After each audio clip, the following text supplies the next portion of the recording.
Okay, and welcome back to Your Health Your Way. I'm Kurt, and today I want to talk to you a little bit about gardening.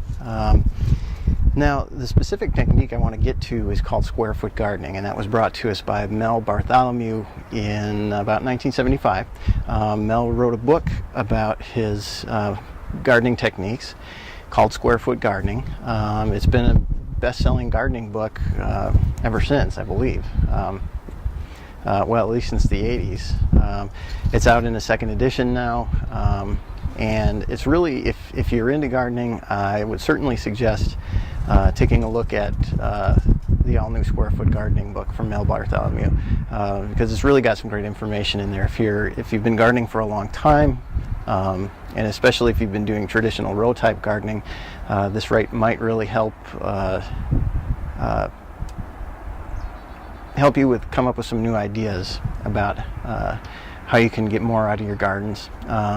If you've never gardened before and you're intimidated by the idea of gardening, then it's a definite must, because the square foot gardening technique really takes away the intimidation factor in terms of the amount of time that you have to spend, the amount of work that you have to put into it, the amount of space that you need, the amount of horticultural knowledge that you need.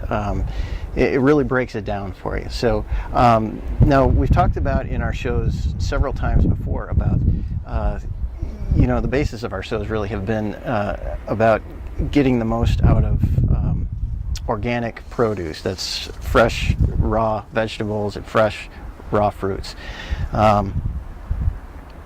We've said before that if you can't go organic, then at least fruits and raw fruits and vegetables is better than not. But organic is always the best. And I think Lisa talked about this in one of our previous shows, that it's actually really kind of silly that we have to spend extra money and spend extra time researching to get our organic produce, because organic is what nature intended to be in the first place. So why do we need to spend extra money and extra time to get our produce the way it was supposed to be? So when you're out shopping at the grocery store, it's sometimes very difficult to find produce that is not either genetically modified or fertilized with chemical fertilizers, or chemically treated with insecticides, so on and so forth. I mean, the list goes on. So one of the best ways that you can be sure that you get good solid organic produce is to grow your own. Now, we've heard other people within the raw food community say, and truthfully so, that even if you're getting organic produce nowadays, it's just not the same, because the soil it just isn't what it used to be. The rapidly growing human population has taken a toll on the planet, and there's other factors involved there too. I mean, evolution is evolution, and the planet changes, and our soil just isn't as good as it used to be. Mel Bartholomew's square foot gardening technique kind of takes the guesswork out of working with your existing soil. It allows you a chance to build up from the ground, so you're actually building a square foot garden box, and the suggested method is to build a 4 foot by 4 foot square foot 4 square foot, so 4 foot by 4 foot square garden bed that's raised up. You're just going to use either 1 by 6 or 2 by 6 lumber to do that, and put a grid on top, and then you fill in that box, if you will, with the ideal soil mix, rather than trying to make use of the soil that you have, especially if it's very poor quality soil like we have here in this area. In our area, it's clay and shale.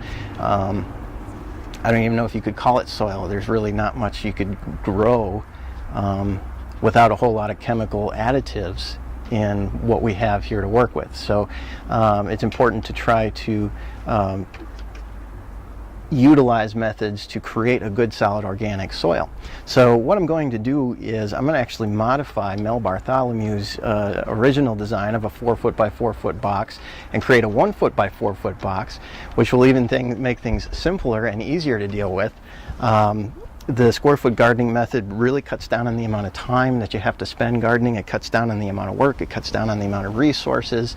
You get to save more of your seeds. So I'm going to go ahead and actually hang a 1 foot wide by 4 foot long square foot garden box right from my deck rail here. And I'm going to use a couple of shelf supports that I made to go underneath it. And I'll go ahead and make the top of the box even with the top of the railing here and tack it on the top as well, so that we get added support.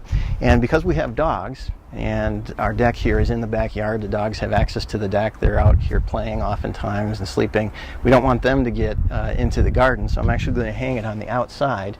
So I want to make sure that my shelf supports are good and solid underneath, so that, you know, heaven forbid the box should give way. It's going to be full of soil and plants, so it's going to be heavy. But the supports should actually hold it up. And we actually have a back door just right around the corner of the house here. It's less than 20 feet away from where I'm standing. So that's another really nice thing about the square foot gardening method, is I can build a box. I can hang it from a deck rail. I could put it on a table here if I wanted to do so. I could just put it right here on the deck floor. If I have a space in the yard that's real small that I want to put a square foot garden box, that's fine as well. Really, the limits are only your creativity. Because I'm so close to the back door that we often use to get in and out of the house, I'm going to spend more time coming to see my garden, and it'll be there visible, it'll be easy access, it'll be easy to care for. So we'll kind of try to chronicle that as we go along, as the growing season progresses. So why don't we go ahead and we'll take a look on the outside of the fence rail and see how it looks if we attach a square foot garden bed. Okay, here's where we're going to go ahead and hang a square foot garden bed. Now the top of the square foot garden bed, we hope, will meet up with the top of this railing. You'll see there's a bit of an overhang there.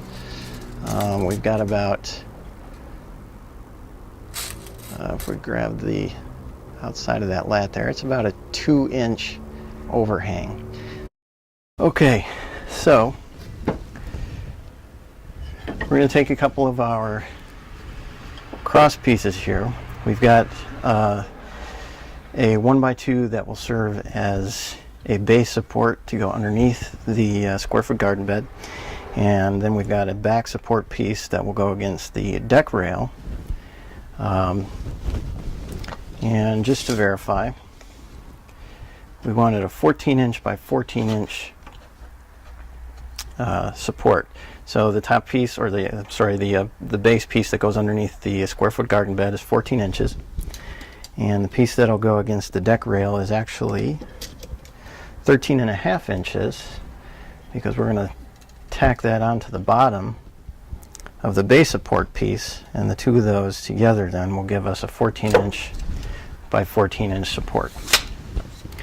So what we'll start with is we'll go ahead and turn that up on end.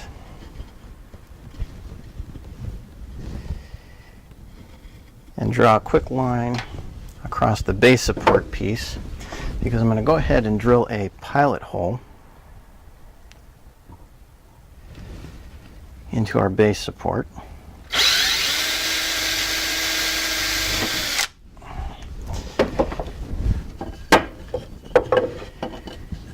And we will take a deck screw and pulled out another power driver so I don't have to keep switching between the driver bit and the drill bit. It's a little too far.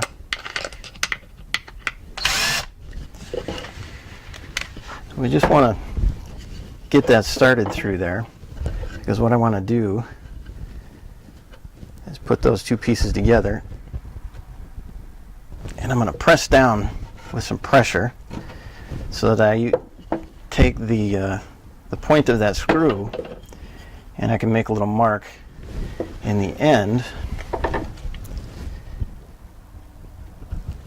of the back support piece, so we can also add a pilot hole there.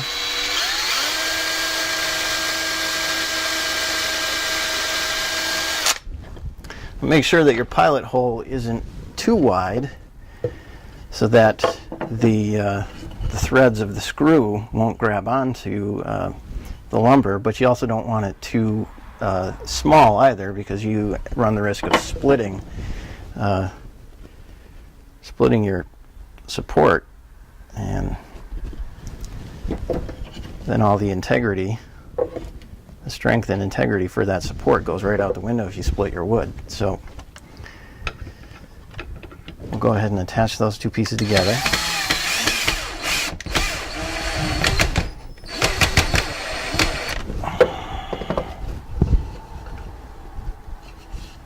Make sure they're good and snug, but like I said, we don't want to split the wood, so we're not going to go overboard with sinking the screw in. I'm going to take my framing square, and I want to make sure I get a good 90-degree angle with this support. So this surface that I'm working on is not the best surface for this, because it's not exactly flat, but that'll be how I'm going to go ahead and make sure that we've got a good 90-degree angle. I'm going to take, I've cut these angle supports to 18 inches. They don't have to be 18 inches, just something that will reasonably fit between your the base support and the back support of that small shelf support.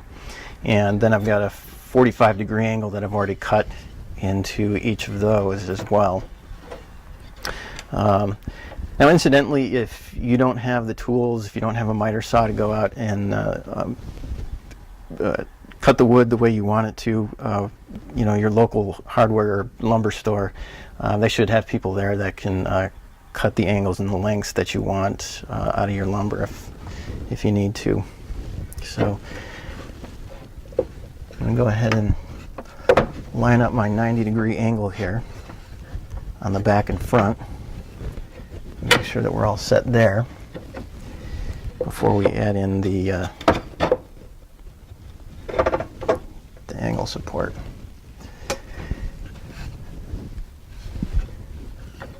Like I said, this is not the easiest surface to work with because it isn't flat. So if you have if I were to use the garage floor, I'd be off camera, but that would be a better way to do this. I'll just go ahead and, once I get that lined up, I'll go ahead and mark these.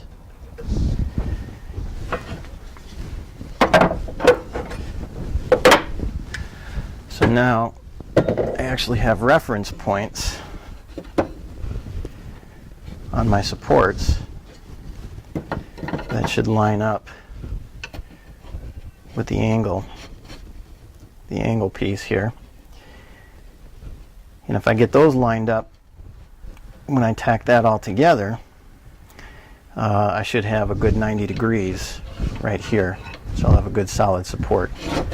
Again, let me do it from this angle here.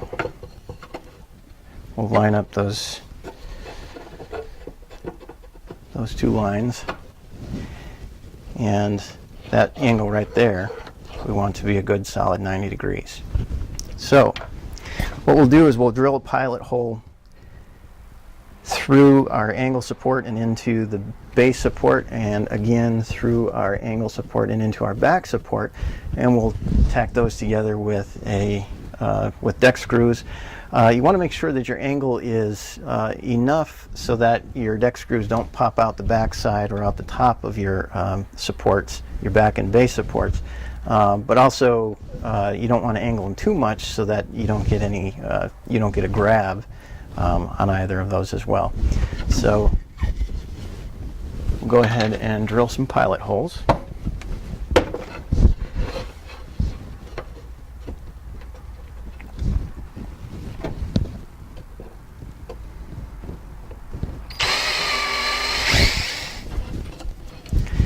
And I'm going to go ahead and add a little bit of construction adhesive again to the ends of those.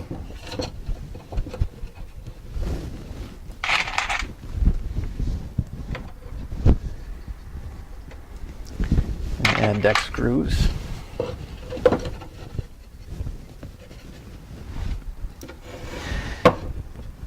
You don't have to use deck screws to hold these together. I'm just trying to simplify the process so we don't have a whole lot of other hardware involved in this project, but it'd be fine if you want to use some finishing nails.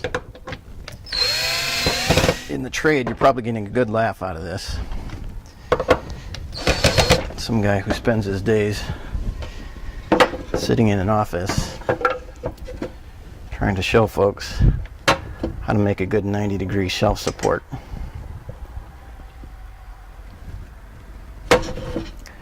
Okay, so there we have a good 90 degrees on our shelf support, and that should work out okay. So let's go ahead and take a look at how we can fit that together with our deck railing. Okay, the first thing I want to do is just go ahead and measure the width of one of the sideboards, so I know how far away from the house I want to place the end of the backboard piece that's going to make up the back of the square foot garden. Then right here I just want to go ahead and mark the width of the backboard on onto the baseboard, and I'm going to go ahead and attach those two pieces together. So this will be the backboard is the part of the square foot garden that's going to be up against the deck rail, and then the base of course will be on the bottom of the square foot garden.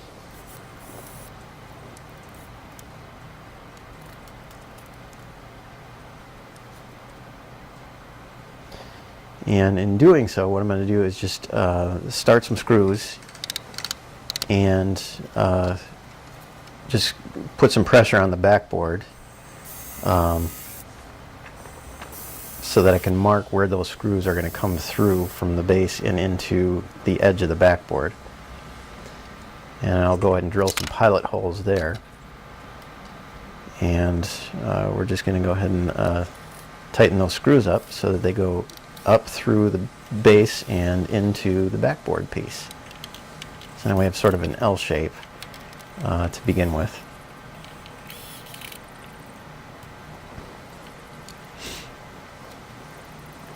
And then we just want to go ahead and attach the backboard to the deck rail where I want it to line up. And I'm not going to put the screws all the way in because I'm going to be taking this back out again. Really what I want to do is just measure where I want those shelf supports that I made to fit onto the lats underneath the top of the deck rail. And the reason I want to make sure that I have everything put together when I attach these is because I want a good tight fit. The tighter the fit, the more stable I'm going to see my my square foot garden. So I'm actually putting some pressure upward on these shelving supports up against the base of that square foot garden so that I can make sure I have a good tight fit. I'm just drilling a pilot hole, attaching each of those with a screw, and I'm putting the screw in again at an angle so that it doesn't poke out through the other side, but not too much of an angle so that it doesn't have a good grab. So for this project I'm just going to go ahead and go with 3 shelving supports underneath, and that actually turned out to be just fine. So that should be plenty of support underneath because again you'll see those 3 screws that are in through the backboard and into the rail. Those are also going to provide some strength as well to hold that up. So let's go ahead and take the square foot garden as it is off now, and we're going to go ahead and put the rest of it together. Now what I did is I actually put this together in sort of a pinwheel fashion, and then you'll notice that I left a gap in the base before I go ahead and attach that backboard all the way onto the deck rail. The reason I want that gap in there is because I want to make sure that I get good drainage. You don't want to have a square foot garden where you have standing water in there. That's not a good thing. You want to make sure you have ample drainage. And then I'll go ahead and just add some more screws into the shelf supports from the other side to make sure that those are good and solid. And then I'm going to add some screws. Again, we're drilling the pilot holes at a slight angle so that the screws don't poke through, but not so much of an angle that we don't get a good grab. So we want to make sure those screws are kind of pulling the base of the square foot garden bed down onto the solid onto the shelving supports. So we have screws keeping the square foot garden bed attached to the shelving supports, and then we have the screws going through the backboard and into the deck rail itself for added support. So this should actually be plenty solid to hold 1 foot by 4 foot garden bed filled with dirt. What we also want to do is I'm going to go ahead and line this square foot garden bed with some what do they call this? This is weed cloth or landscaping fabric, what have you. And I'll just go ahead and pop that down with some staples, and I'm going to just put the dirt right on top of that landscape fabric inside of there. As you remember, there's a gap in the bottom, so we don't want the dirt to fall through the gap, but we do want it to be able to drain water. So the landscape fabric will actually allow drainage to go through and come out through that gap in the bottom, but it should hold the dirt in as well. So just make sure you got enough staples going around, especially if you have a little bit of a wind like I do here, to hold that in place while you're putting your dirt into your square foot garden bed.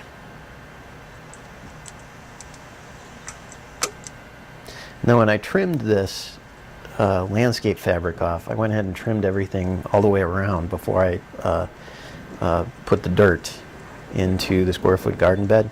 I think if I were to do this again, then my suggestion, if you want to do it this way or try this project, is to wait until you've actually filled up your square foot garden bed with your dirt or your soil mix before you trim it off.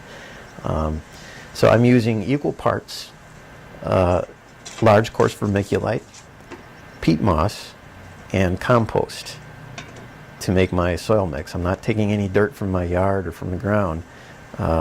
This is just equal parts of those three materials. The compost is chopped up yard waste, chopped up plant waste from the kitchen. There is no animal waste in here at all. So if you're eating animal products, don't put the waste in your compost pile. If you have pets, don't put their waste in the compost pile. Don't put human waste in your compost pile. This is just plant waste. That's it. So you're going to end up with, you could end up with pathogens or acidic soil base or other problems if you start putting in animal waste or animal byproducts into your compost. So this is all plant-based stuff.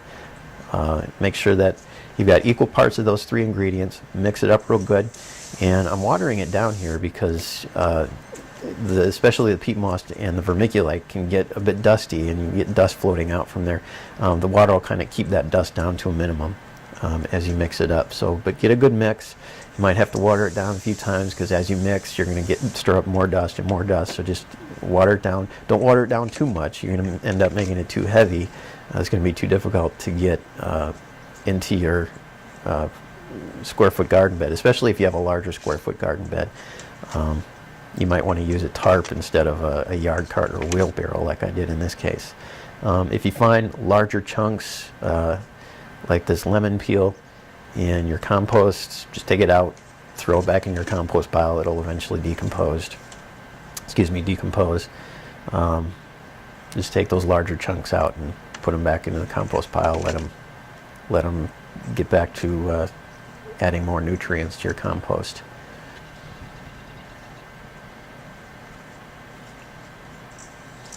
Just make sure that's good and stirred up. Wet it down as much as you need to, but again, not too much. Don't make it too heavy. Okay, and then we're just going to go ahead and scoop our soil mix right into the square foot garden bed, right on top of the landscape fabric. Again, like I said before, if I'm going to do this again, I would wait until after I've gotten the soil mix into the square foot garden bed before I start cutting off, trimming up the sides of the landscape fabric. It would have made it a little bit easier for me, but this works. Now you can check out your landscape your local landscape dealers for large coarse vermiculite, make sure you get the large coarse vermiculite. That'll make the soil light enough and friable so that you get good drainage, and your plants will grow quickly in there. They'll get the nutrients they need. Peat moss is another thing you can probably get from your local landscaping company.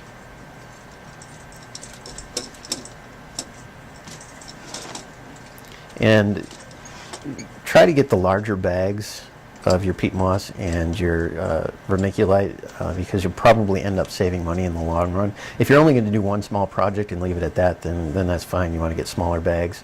And you know, as you're mixing your compost, if you need to buy compost, make sure you buy at least 3 to 5 different brands of compost, because compost from one supplier is probably going to be kind of the same thing, and you want your compost to be mixed up with at least 3 to 5 different ingredients.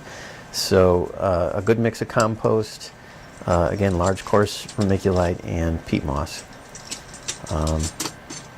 Get it all in there, and then once you get it all filled up, go ahead and smooth it out, and touch your dirt with your hands. Get your bare hands in there. Don't be afraid to get your hands dirty, and give the soil your energy.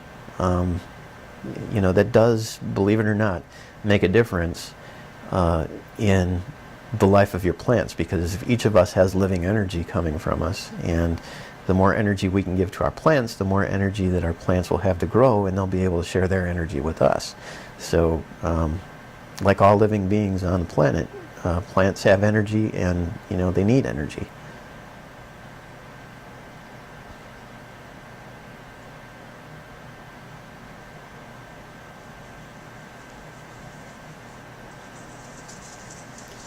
All right, I've gone ahead and just put a grid made out of real simple lats. It's just our lathe wood, and just attached those at 1 foot intervals with simple roofing nails. You can, you know, use whatever works best for you, but you know, screws or finishing nails, whatever. It shouldn't need a whole lot to hold it in. So in this spot, I am planting parsley, I believe, and you can fit 4 parsley plants into a single square foot. So I've gone ahead and drawn 2 lines dividing that 1 square foot into 4 sections, and in the middle of each of those 4 sections, I am placing my parsley seeds.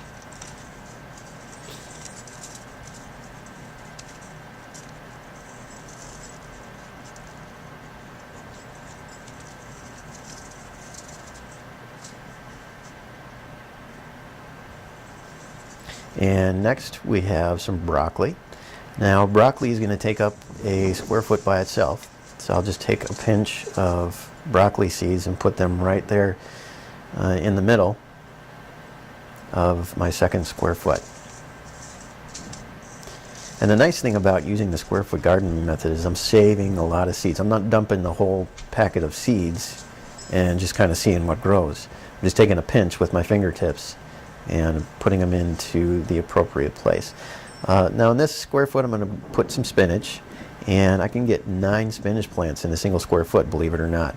So I'll go ahead and divide that square foot into 9 smaller squares,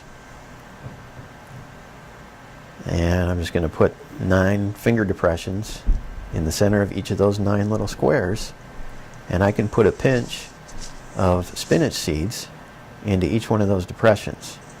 Now it seems like I'm sticking a lot into a single square foot, but you know, it grows.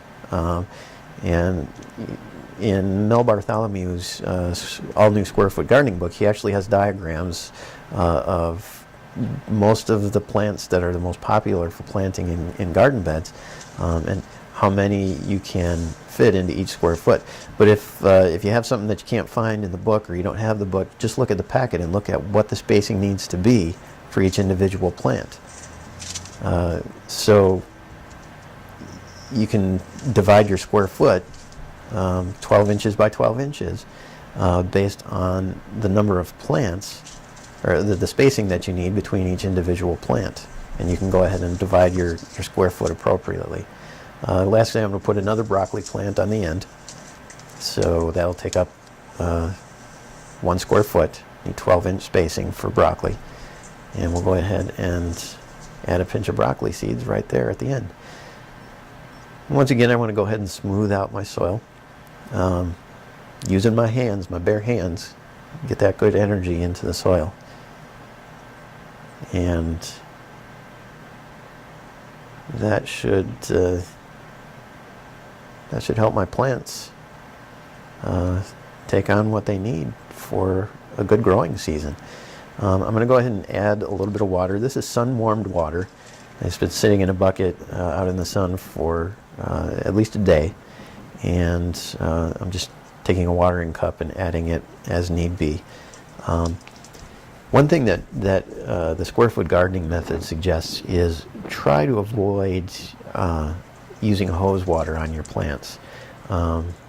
Your plants, again, they have energy like all living things, and they feel the difference between cold and warm.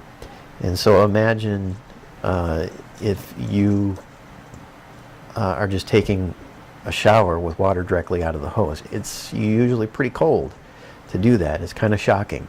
And you don't want to do that to your baby plants or the seedlings. So, get some sun-warmed water so that they can continue to absorb the air temperature and the sun and the water, and it's not going to shock them. And by using a watering cup and a watering pail, you're also probably going to end up saving water, because you're just putting the water where you need it. Once these plants start to grow, we'll just water the base of each individual plant instead of trying to sort of use a hose to spray the entire garden bed. So I'm actually end up saving water here too. Okay, so a square foot garden bed. We've got parsley, broccoli, spinach, and some more broccoli. So I hope you've enjoyed this episode of Your Health Your Way, and thank you for watching, and we look forward to seeing you again in our next episode.